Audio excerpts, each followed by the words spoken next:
안녕하세요. 오늘은 저희가 살펴본 자료들을 바탕으로 메타인지 장애에 대해 좀 깊이 들어가 보려고 합니다.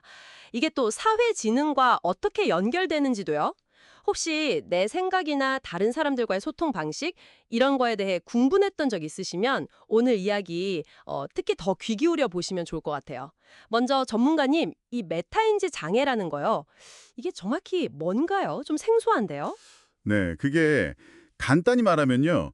자기 생각의 과정 있잖아요. 그걸 제대로 잘 모르고 또 관리하는 능력이 좀 어려움을 겪는 상태예요. 자료에서는 이걸 딱 두 가지 핵심 특징으로 나눠서 설명하더라고요. 하나는 오류맹, 영어로는 에러 블라인드니스라고 하고요. 또 다른 하나는 해결책 귀머거리, solution deafness. 이름이 좀 그렇죠. 오류맹 해결책 귀먹거리. 네, 이름이 확 와닿네요. 네. 첫 번째는 자기 실수나 편견, 잘못된 판단 같은 걸 인지를 못하는 거고요. 두 번째는 문제 해결에 도움이 될 만한 조언, 아니면 피드백, 이런 거 잘 안 듣거나 아예 거부하는 경향을 말하는 겁니다. 아, 오류는 못 보고 조언은 안 듣고. 듣고 보니까 혹시 저나 제 주변에도 그런 면이 있나 싶기도 하고요. 근데 이게 그냥 우리가 흔히 말하는 고집이 세다, 뭐 이런 거랑 어떻게 다른 건가요? 아, 네. 좋은 질문이세요. 이게 단순한 성격이나 고집 문제라기보다는요. 정보 처리 방식, 또 자기 인식 능력에 대한 어떤 인지적인 재앙에 가깝다고 보는 거예요. 자료에서도 그래서 이걸 장애라고까지 표현하는 거고요. 아, 인지적 제한이요. 네. 실제로 상해 제거될 때 기능 수행에 심각한 어려움을 줄 수 있기 때문이죠. 그래서 이게 바로 사회지능과 딱 연결되는 지점입니다. 우리가 사회지능이라고 하면 보통 다른 사람 감정이나 의도 파악하고 또 상황에 맞게 행동 조절하는 능력을 말하잖아요. 네네, 그렇죠. 근데 자기 오류를 모르고, 즉 오류 맹상태고, 또 다른 사람의 합리적인 지적이나 제안은 안 받아들이고 해결책 귀머거리 상태니까 당연히 소통이 잘 안 되겠죠. 공감이나 협력도 어렵고요. 이게 관계가 틀어지는 아주 핵심적인 원인이 될 수 있다는 겁니다. 와. 인지적인 제한이라는 관점, 이거 되게 흥미로운데요. 자료에 그 주방 세제 리필통 예시가 있었잖아요. 그걸로 좀 더 설명해 주시면 이해가 쉬울 것 같아요. 아, 맞아요. 그 예시 아주 딱이죠. 그 무거운 리필통 세제를 작은 빈통에 옮겨 담을 때요. 막 낑낑대면서 직접 붓는 거예요. 비효율적으로. 그게 이제 낮은 메타인지의 예시라는 거죠.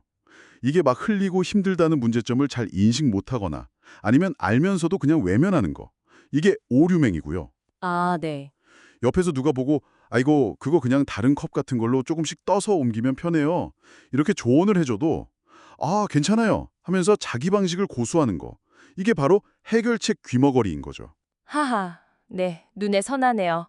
그런 모습이 사회적인 상황에서는 그럼 어떻게 나타나는 건가요? 네, 사회적으로는 다른 사람 의견은 그냥 무시하거나 아니면 명백하게 문제가 보이는데도 자기 방식만 고집하는 모습.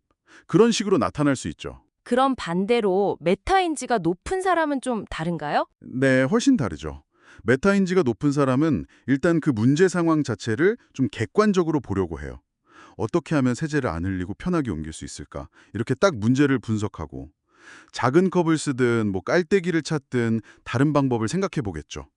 사회적으로 보면 대화하다가 좀 갈등이 생길 것 같다 싶으면 잠깐 멈춰서 상황을 파악해요.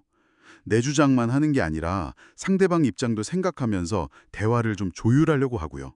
음. 그렇군요. 근데 아까 자료에서 이 메타인지 패턴이 주로 청소년기에 만들어져서 성인이 되면 시멘트처럼 굳어진다. 이런 표현이 있었어요. 이게 좀 약간 충격적이던데요? 그럼 이거 개선의 여지가 거의 없다는 뜻인가요? 고치기 힘든 건가요? 아, 네. 완전히 바꾸기는 어렵다는 의미에 좀 더 가까울 것 같아요. 이 시멘트처럼 굳어진다는 표현이 중요한 이유는요. 단순히 개선이 어렵다는 걸 넘어서서 우리가 성인이 돼서 겪는 많은 대인관계 갈등 있잖아요. 그 뿌리가 생각보다 훨씬 깊고 오래됐을 수 있다는 걸 보여주거든요. 어쩌면 지금 나의 문제라기보다는 그 과거에 이미 굳어진 나의 습관일 수 있다는 거죠. 와, 그럼 정말 방법이 없는 건 아니겠죠? 자료에서도 개선 노력이 아예 불가능하다고 하진 않았던 것 같은데 네, 맞아요. 물론 개선 노력이 전혀 불가능한 건 아닙니다. 어떤 방법들이 있을까요? 조금이라도 나아질 수 있는 방법이요. 연습을 하는 거죠. 이걸 통해 오류맹을 좀 개선해 보려는 시도고요. 또 자기 성찰 연습, 뭐 일기를 쓴다거나 명상을 한다거나 자기 강점이나 반복되는 행동 패턴의 원인을 깊이 들여다보는 거예요. 이걸 통해 좀 방어적인 태도, 그러니까 해결책 귀머거리의 벽을 조금이라도 낮춰보려는 노력인 거죠.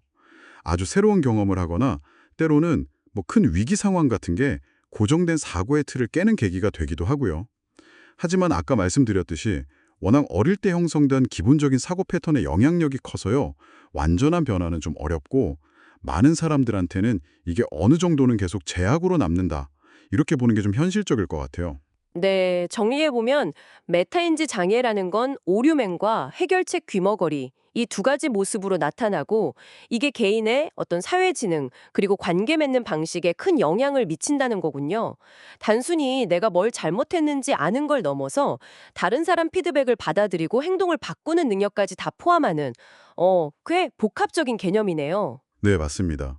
오늘 저희가 나눈 이야기들이 혹시 당신 자신이나 주변 사람들의 소통 방식을 이해하는 데 작은 실마리가 되었으면 좋겠어요. 누군가의 행동이 가끔 좀 답답하게 느껴질 때 있잖아요. 그게 단순한 성격 탓이 아니라 어쩌면 이런 인지적인 제약 때문일 수도 있다. 이렇게 생각해 보면 관계를 조금 다른 시각으로 볼 수도 있을 것 같습니다. 네. 마지막으로 이런 질문을 한번 던져보고 싶어요. 이 메타인지 패턴이라는 게 주로 어린 시절의 형설계고 성인이 되면 바꾸기가 그렇게 어렵다면 우리는 다음 세대가 좀 더 나은 메타인지 능력을 기르도록 어떻게 도울 수 있을까요? 어쩌면 이게 우리가 겪는 많은 사회적 갈등을 줄여나갈 수 있는 보다 근본적인 고민의 시작점이 아닐까 싶습니다.